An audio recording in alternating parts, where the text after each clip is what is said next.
இப்போ நான் வறுத்த கோதுமை மாவு எடுத்திருக்கேன். நான் ஏற்கனவே எப்படி வறுக்கணுன்ட்டு நான் ஒரு வீடியோ போட்டிருக்கேன் இதுக்கு முன்னாடி. அதை நீங்கள் பார்த்துக்காங்க. அந்த மாவில் நான் வந்து ஒரு 1.5 கப்பு போடுறேன். நான் ஒரு 2 பேருக்கு தகுந்த மாதிரி எடுத்திருக்கேன். தேவையான அளவு உப்பு போட்டு நல்லா கலந்துக்காங்க. நம்ம கொஞ்சம் கொஞ்சமாக தண்ணி விட்டு அப்படியே புட்டுக்கு இப்படியே பிசைஞ்சிக்கலாம்.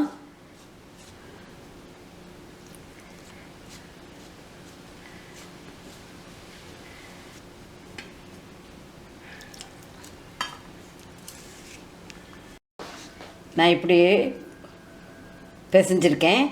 உங்களுக்கு கட்டி கட்டியாட்டு இருக்க மாதிரி இருந்தால் மிக்சியில் போட்டு ஒரு சுற்றி எடுத்துருங்க. நான் இப்போ ஒரு மிக்சியில் போட்டு ஒரு சுற்றி எடுக்க போகிறேன்.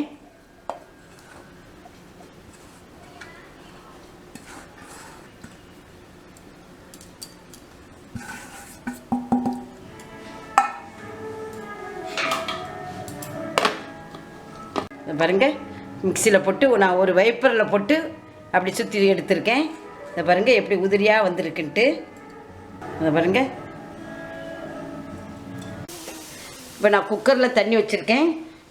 குக்கரில் இருந்து பாருங்கள் வெயிட்டை எடுத்துடணும். நம்ம வெயிட்டை எடுத்தப்பறம் இதிலேருந்து ஆவி வருது பாருங்கள். இதில் நம்ம இப்போ இந்த சிரட்டை புட்டை வச்சிடலாம். இது உங்களுக்கு எல்லா டிபார்ட்மெண்ட் ஸ்டோர்லேயும் கிடைக்கும். கொஞ்சம் தேங்காய் இப்படி தூவிக்கலாம்.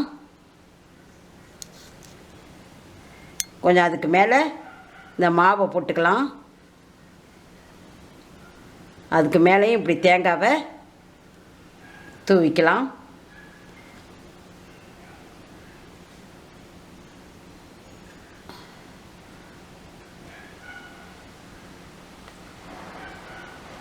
அப்படி கொஞ்சம் மேலே இப்படி தேங்காய் போட்டுக்கலாம். போட்டுக்கிட்டு இந்த ஹோலை பார்த்து கரெக்டாக அப்படி வச்சுருங்க. வச்சுன்னா ஒரு 2 நிமிஷத்தில் இது வெந்துடும். தீயை வந்து ரொம்ப கூட்டி வைக்காதீங்க, ஏன்னா தண்ணி வற்றி போகும்.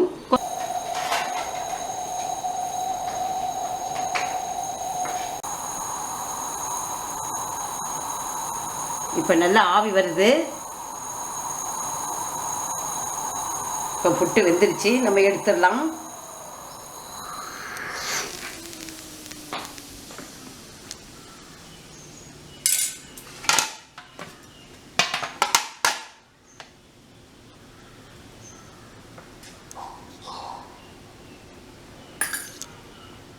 இப்போ கோதுமை புட்டு ரெடி ஆயிடுச்சு.